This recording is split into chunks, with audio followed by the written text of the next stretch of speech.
आर्हत वाङ्मय में कहा गया है, विपत्ति अविनीयस्य संपत्ति विनीयस्य। जो अविनीत होता है उसे विपत्ति मिलती है, और जो विनीत होता है उसे संपत्ति मिलती है। आदमी के जीवन में सफलता पाने का और विकास करने का एक सहायक सक्षम तत्व है विनय का प्रयोग। संस्कृत में कहा गया, विद्या विनयेन शोभते। किसी के पास विद्या है तो विद्या भी विनय होने से शोभित होती है। विद्या पास में है परंतु जीवन में विनय नहीं है तो विद्या शोभित नहीं होती। जैसे आप लोग गृहस्थ हैं, आभूषण पहनते होंगे, पहनने वाले, आभूषणों से शरीर शोभित होता है, तो विनय से विद्या रूपी शरीर भी शोभित हो जाता है। संस्कृत में कहा गया, अभिवादनशीलस्य नित्यं वृद्धोपसेविनः चत्वारि तस्य वर्धन्ते आयुर्विद्या यशो बलम। जो आदमी अभिवादनशील होता है,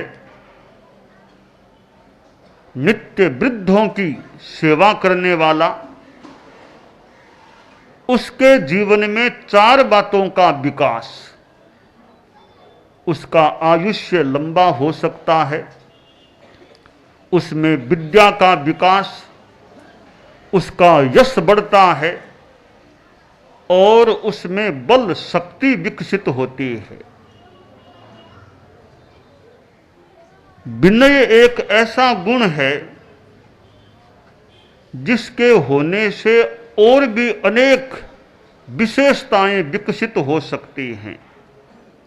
विद्या जो विनय से ग्रहण की जाती है वह विद्या ज्यादा कारगर हो सकती है, ज्यादा सफलता दिलाने वाली हो सकती है।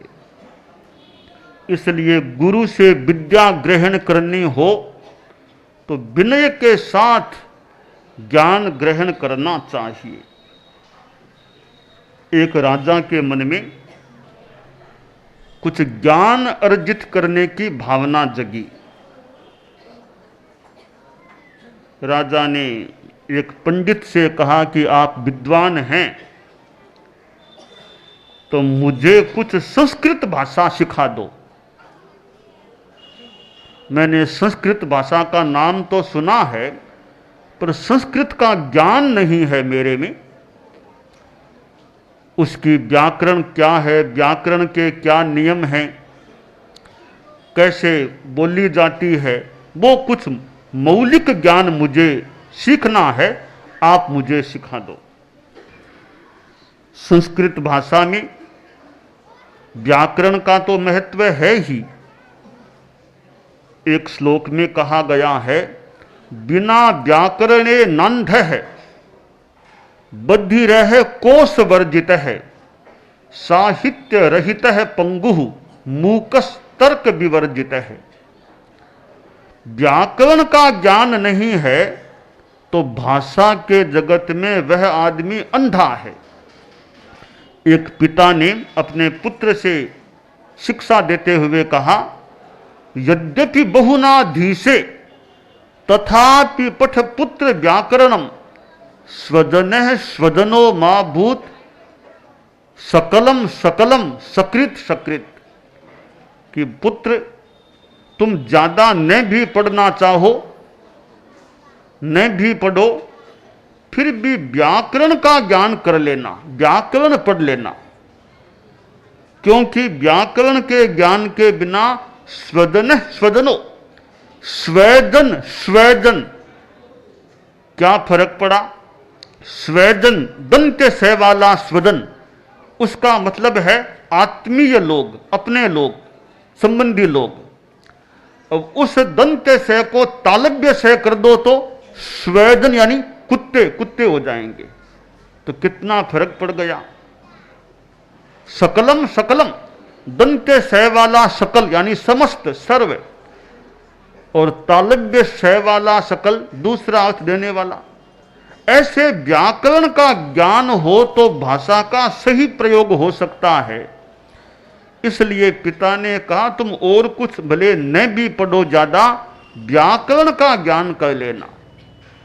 और व्याकरण का ज्ञान करने के लिए कुछ खपना होता है। एक दोहे में कहा गया, खान पान सब ही तजे, निश्चय मांडे मरण, घोची पूली करतो रहे, जद आवे व्याकरण। यह व्याकरण तो अलूणी शिला है, अलूणी शिला, उसमें स्वाद नहीं है। साहित्य में तो फिर भी स्वाद, व्याकरण में स्वाद नहीं, अलूणी शिला है। अलूणी शिला का कौन आस्वाद लेना चाहिए, फिर भी है बहुत काम की चीज। तो उसके लिए कहा गया कि खान पान में रस लेना उसको छोड़ो, वो खाऊं वो खाऊं वो छोड़ो, उसके पीछे पड़ जाओ। घो ची पू ली करतो रे, घो घोकना, रटना, याद करना, वो करो। ची चितारना, पुनरावर्तन करना। पू पूछना, जिज्ञासा करना। ली लिखना। घोकना, चितारना, पूछना, लिखना, ये चारों करो व्याकरण के विषय में, तो तुम्हें व्याकरण आत्मगत हो सकती है, अधीत हो सकती है। तो व्याकरण का महत्व होता है। व्याकरण का ज्ञान नहीं होता है तो शुद्ध प्रयोग क्या और अशुद्ध प्रयोग क्या, इसका निर्णय भी करना कठिन है। अब संस्कृत में रूप चलते हैं, जिनह, जिनऊ, जिनाह, जिनम, जिनऊ, जिनान, जिनेन, जिनाभ्याम, जिनई, जिनाय, जिनाभ्याम, जिनेभ्यः, जिनात, जिनाभ्याम, जिनेभ्यः, जिनस्य, जिनयोः, जिनानाम, जिने, जिनयोः, जिनेषु, हे जिन, हे जिनऊ, हे जिनाह। रामः, रामौ, रामः, रामम, रामौ, रामान, रामेण, रामाभ्याम, रामई, रामाय, रामाभ्याम, रामेभ्यः, रामात, रामाभ्याम, रामेभ्यः, रामस्य, रामयोः, रामानाम, रामे, रामयोः, रामेषु, हे राम, हे रामौ, हे रामा। अब इनमें शुद्ध है कि अशुद्ध है, यह निर्णय व्याकरण का ज्ञान अच्छा हो तो किया जा सकता है कि रूप शुद्ध है या अशुद्ध है। धातु के रूप चलाओ, गच्छति, गच्छतः, गच्छन्ति, गच्छसि, गच्छतः, गच्छथै, गच्छामि, गच्छावः, गच्छामः, गच्छेत, गच्छेताम, गच्छेयुः, गच्छेह, गच्छेतम, गच्छेतै, गच्छेयम, गच्छेवै, गच्छेमै। अब शुद्ध है कि अशुद्ध है? तो व्याकरण का ज्ञान हो तो आदमी निर्णय कर सकेगा यह अशुद्ध है, यह शुद्ध है। इसलिए भाषा के जगत में व्याकरण का महत्व है। तो जिसको व्याकरण का बोध नहीं है वो आदमी भाषा के जगत में अंधा है, उसे कुछ दिखता ही नहीं है। और बधिर कोश वर्जित है, जिसके पास शब्द ज्ञान नहीं है, पर्यायवाची शब्दों का ज्ञान नहीं है, शब्द भंडार कमजोर है, वो आदमी बहरा है। यानी कोई विद्वान विभिन्न शब्दों का प्रयोग करेगा, उसे ज्ञान है नहीं शब्दों का, वो क्या समझ पाएगा? तो वो एक प्रकार का बहरा आदमी हो जाता है, जिसका शब्द भंडार समृद्ध न हो। साहित्य रहित है पंगु, जिसके पास साहित्य का ज्ञान नहीं है तो पंगु आदमी है। अंधकार है वहां जहां आदित्य नहीं है, अंधकार है वहां जहां आदित्य नहीं है। मुर्दा है वह देश जहां साहित्य नहीं है, मुर्दा है वह देश जहां साहित्य नहीं है। भारत तो ऐसा देश है जहां साहित्य है, कितना प्राचीन साहित्य भी है। भले प्राकृत भाषा में देखो, संस्कृत में देखो, पाली देखो, कितना साहित्य भारत के पास है, तो साहित्य के बिना आदमी पंगु है। और मूकस तर्क विवर्जित है, जिस आदमी में तार्किक शक्ति नहीं है कि यह क्यों, यह कैसे, तार्किक शक्ति नहीं है, वह आदमी मूक है। वो क्या बोलेगा? तार्किक होगा तो प्रश्न पूछ सकेगा, तर्कों से अपनी बात को सिद्ध करने का प्रयास कर सकेगा। जिसके पास तार्किक बुद्धि नहीं है वो बोल नहीं पाता मौके पर, इसलिए वह मूक आदमी होता है। तो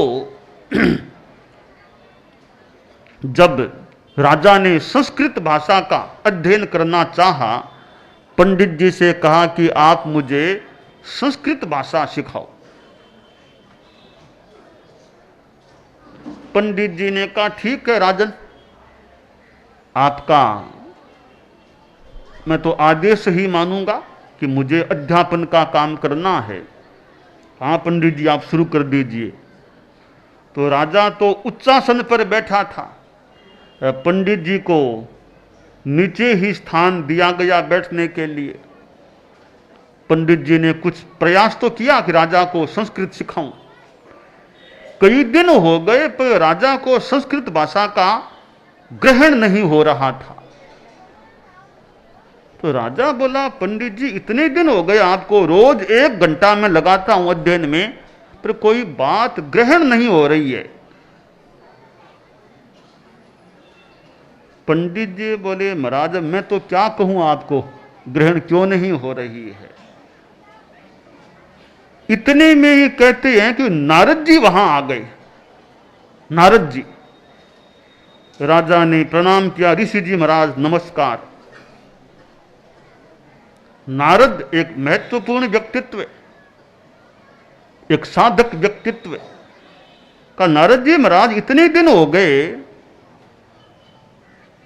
मुझे ज्ञान ग्रहण का प्रयास करते ज्ञान प्राप्त क्यों नहीं हो रहा है। मैं अपनी शैली में अपने तरीके से बात बता रहा हूं। नारद जी बोले महाराज ज्ञान आए कैसे? ज्ञान ऊपर से नीचे आता है, नहीं कि नीचे से ऊपर ज्ञान जाता है। तो ज्ञानदाता आपके गुरु हैं पंडित जी, आपने उनको तो नीचे बिठा दिया, आप ऊपर बैठ गए। तो ज्ञान नीचे से ऊपर नहीं, ज्ञान ऊपर से नीचे जा सकता है। आपको थोड़ा अहंकार छोड़ना पड़ेगा। पंडित जी को उच्च स्थान दो, आप कुछ नीचे बैठो, कम से कम ऊंचे तो मत बैठो पंडित जी से, फिर आप देखना ज्ञान आता है कि नहीं आता है। राजा को बोध मिला कि मैंने गलती कर दी, ज्ञानदाता को नीचे बिठा दिया मैंने। अब राजा ने पंडित जी को ऊंचा स्थान दिया, अब अध्ययन का प्रयास किया तो राजा को ज्ञान आने लगा। तो जिससे ज्ञान ग्रहण करना हो उसका भी अविनय आसाधना नहीं करनी चाहिए। गुरु से जो ज्ञान प्राप्त होता है, विनय से ज्ञान लिया जाता है, वो ज्यादा सफलता दिलाने वाला हो सकता है। एक गुरुजी के पास 2 छात्र पढ़ते थे। 12 वर्षों तक का उनका अध्ययन का क्रम चला। गुरुजी ने विभिन्न विषयों का ज्ञान देने का प्रयास किया और साथ में निमित्त विद्या, भविष्यवाणी कैसे की जाती है, वो ज्ञान भी उनको देने का प्रयास किया। 12 वर्ष संपन्न हुए, दोनों का अध्ययन काल संपन्न हो गया और दोनों को विदाई दे दी गई। दोनों छात्र एक ही गांव के थे, अपने गांव की ओर जा रहे थे। मार्ग में एक कुआं आया, वहां छाया थी, सोचा कुछ विश्राम कर ले। दोनों, वो अब तो पंडित बन गए थे वैसे दोनों ही छात्र, वहां बैठे। इतने में एक वृद्ध प्रौढ़ महिला वहां आई। देखा दोनों पंडित जी महाराज हैं, तिलक छापे किए हुए, लगता है कोई विद्वान आदमी हैं, जानकार हैं। महिला ने वो कुएं से पानी भरा था घड़े में, घड़े को सिर पर लिया था और दोनों पंडितों को देखा तो पूछा पंडित जी महाराज कुछ बताओ। कि बोलो माँ जी क्या बात है। कि मेरा बेटा सैनिक है, वो युद्ध के लिए गया हुआ है, आप यह बताओ मेरा बेटा सकुशल मेरे पास आ तो जाएगा ना। यूं पूछते पूछते वो घड़ा नीचे गिर गया, फूट गया, पानी बह गया। तो एक पंडित बोला कि माँ जी तुम्हारा बेटा मर गया। दूसरा पंडित बोला कि माँ जी चिंता मत करो, बेटा आ चुका, घर के पास खड़ा है, तुम जाओ, वो तुम्हारी इंतजार में है, बेटा सानंद आया हुआ है घर के पास। वृद्ध महिला घर गई तो घर के पास बेटा तैयार था मां की प्रतीक्षा में। आ गया बेटा? हाँ मां आ गया हूं। मां बोली बेटा तुम यहां ठहरो, घर में जाओ, मैं पंडित जी को लेकर के आती हूं। वापिस वो महिला आई, दोनों पंडित थे, एक छोटे पंडित जी, एक थोड़े अवस्था में बड़े बड़े पंडित जी। तो बड़े पंडित जी ने कहा था कि बेटा मर गया, तो छोटे ने कहा था कि बेटा आया हुआ तैयार है। तो छोटे पंडित जी से बोली आप मेरे घर आओ, खाना खाओ, इनको मैं नहीं घर में ले जाऊंगी। आखिरकार दोनों ही चलेंगे, दोनों आए, भोजन कर लिया। अब वो बड़े पंडित जी बोले कि भैया गुरुजी ने ज्ञान देने में पक्षपात किया है, तुमको तो बढ़िया ज्ञान दे दिया, मुझे बढ़िया ज्ञान नहीं दिया, चलो गुरुजी के पास, मैं गुरुदेव से झगड़ा करूंगा कि मुझे ज्ञान बढ़िया क्यों नहीं दिया। दोनों वापिस चले, गुरु के पास आए। वो बड़े पंडित बोले कि गुरुजी आपने पक्षपात किया, इसको तो सही ज्ञान दे दिया, मुझे सही ज्ञान नहीं दिया आपने। गुरुजी ने कहा भी मैंने तो तुम दोनों को एक समान ही विद्या दी थी। कहा नहीं गुरुदेव देखो, इसका उत्तर तो सही हो जाता है, मेरा उत्तर गलत हो जाता है, इसका क्या कारण है? तो गुरु ने कहा रे इसमें मेरा दोष नहीं है, तुम अपने आप को देखो। इस छोटे पंडित जी ने बड़े विनय के साथ ज्ञान ग्रहण किया था, तुमने गुरु का विनय ठीक नहीं किया, इसलिए ज्ञान तो मैंने दिया, वो ज्ञान तुम्हारे लिए सफलीभूत पूरा नहीं हो पा रहा है क्योंकि तुमने विनय का प्रयोग नहीं किया था। तो ज्ञान भी विनय से लिया जाए उसका अधिक महत्व है। विद्यार्थी, छोटे छोटे विद्यार्थी, इनके जीवन में विनय का संस्कार भी आए, साथ में ईमानदारी के प्रति रुझान रहे, अहिंसा जीवन में हो, तो जीवन कितना अच्छा बन सकता है। शंकरदेव के नाम से जुड़ा विद्या संस्थान, शंकर, जो सुख करने वाला, सुख देने वाला वह शंकर होता है। त्वम शंकरोसि भुवनत्रय शंकरत्वात्, ऋषभ देव की स्तुति में कहा गया आप शंकर हैं तीन लोकों को सुख देने वाले होने के कारण से। तो शंकर देव का नाम, तो यहाँ के विद्यार्थियों में भी अच्छे संस्कार पुष्ट रहें, विनय के, नैतिकता के, अहिंसा के, और विद्या संस्थान खूब आध्यात्मिक शैक्षिक प्रगति करे। मंगल कामना।